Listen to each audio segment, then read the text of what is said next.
If you're completely new to Fantasy Life or just want a little more information before you spend $60 on the new Fantasy Life game, you came to the right place. I never played the original Fantasy Life, but my kids were completely obsessed with it on the 3DS when they were little. That looks so archaic compared to the Steam Deck, doesn't it? And when I learned about the new Fantasy Life game and saw all the hype surrounding it, I was intrigued.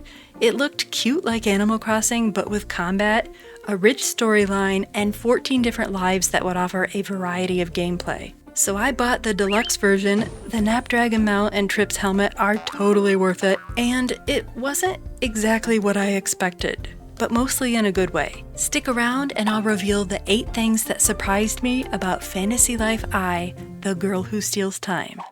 The first thing that surprised me is the story. I normally don't care much about the stories in games as they're often boring and unrelatable, but I found the story in Fantasy Life to be pretty engaging to where I wasn't fast-forwarding the dialogue like I usually do. I'll be vague so I don't spoil the story, but when we learn about Rem and Renoa's parents, or see a flashback of our bird sidekick Trip with his little tiny bird tears and living in a cage, this tugged at my heartstrings. You show me a sad animal and I lose it. The drama is delicious and helps to personify and add depth to the characters. 2. I kept seeing videos and posts asking people whether they were going to start off with a combat, gathering, or crafting life. So silly me, I thought I'd have to pick one of these 3 categories, but that's not the case.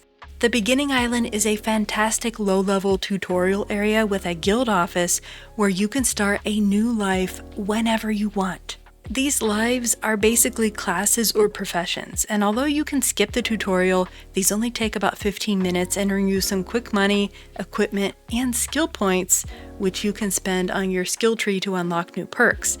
Each life has its own skill tree, quests, and ranking system too. So aside from the story, there is a tremendous amount of content within the lives if you want it.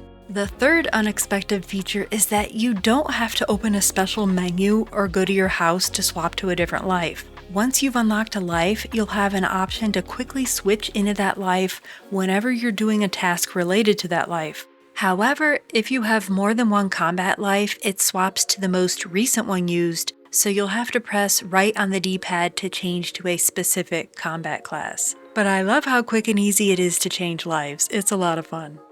My 4th surprise is the potential combat just about everywhere you turn. There are groups of cute monsters constantly in your path, so I was glad that I started one of the combat lives as the weapons and combat skills were helpful from the start. The good news is that in many cases you can sprint right through the monsters without fighting them, because sometimes you just want to reach your destination instead of wasting health and time fighting, especially if they're high-level creatures. There is no stamina limit for running, which is awesome, but just know that combat is a big part of the game. The map is another huge surprise to me. Maybe multiple maps were in the first Fantasy Life game, but I was expecting just one island, as that's all that's shown on the website. But not only do you get 3 different maps and time periods to travel between, but there are also additional areas to uncover within these. Thankfully, fast travel and rideable mounts are unlocked quite early, but the area you traverse is massive. 6. I did not expect the dialogue and cutscenes to be peppered with so much humor. There's the plush characters named Marco and Polo, whom you meet on the ship, randomly headbanging in the middle of a magic forest, a giant robotic eyes deadpan comment about making eye contact with his sister, who is also a talking eyeball, a famous miner named Douglas, and so many more puns and clever nomenclature. It was a fun challenge to slow down the conversations and study the names to catch these little bits of comedy, which I so appreciate. While on the topic of dialogue, that's part of my 7th unexpected feature. Fantasy Life is much more RPG than I anticipated. The first few hours of the game are just chock full of story, tons of dialogue, story quests for repeatedly finding and saving various characters and items, and leveling my skills. I didn't even get introduced to my house and base camp until I was 4 hours into the game. And then I finally gained access to the creative life sim activities like building villager houses and decorating. You'll also be able to terraform paths and water features, and sleeping isn't required but will help to heal your character and pass the night if you wish. So if you're expecting an island builder game like in Animal Crossing and Dinkum, this isn't it. There are some overlapping features, but there's a big focus on exploring the story and improving your skills. The 8th unexpected quality of fantasy life is just how much there is to do, and I think this is best illustrated within the Weird tablet, which is your handy organizer. I've already mentioned the expansive maps. These are the items you've crafted and gathered, and I'm not even sure if you can max out the inventory capacity, equipment for your various lives, and you can auto-equip the highest level gear if you want, the skill trees and unlockable perks for each life, your quests, crafting recipes, which of the 17 mounts you've unlocked, and daily activities, bulletin board, guild quests, and a full compendium of all the creatures and plants you've discovered, including the 49 different strangelings. Oh yeah, I haven't even told you about these guys. Once you rescue them from being trapped within various objects you encounter, they return to their human forms and become your battle buddies, kind of like the pals in Pal World. Their skills can help you in your various life tasks and in combat.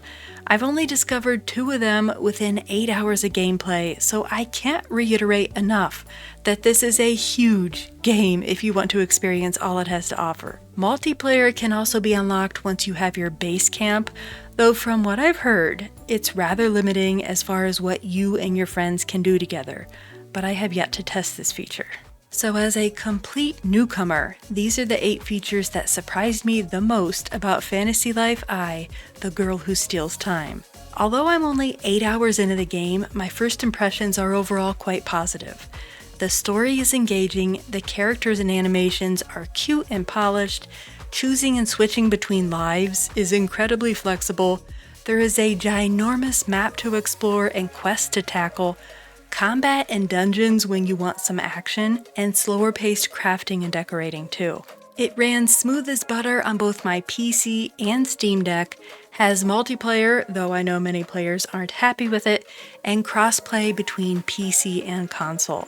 As long as you know to expect a constant flow of story quests and dialogue, combat opportunities everywhere you go, and a subdued emphasis on the cozy life sim features that encourage creativity, my opinion is that you get a very fair return of gameplay hours for the $60 price tag. If I didn't have the attention span of a monkey in a banana store, I could pour hundreds of hours into this game. But until another shiny new game diverts my focus, I'm completely absorbed in Fantasy Life I, the girl who steals time. But what do you think?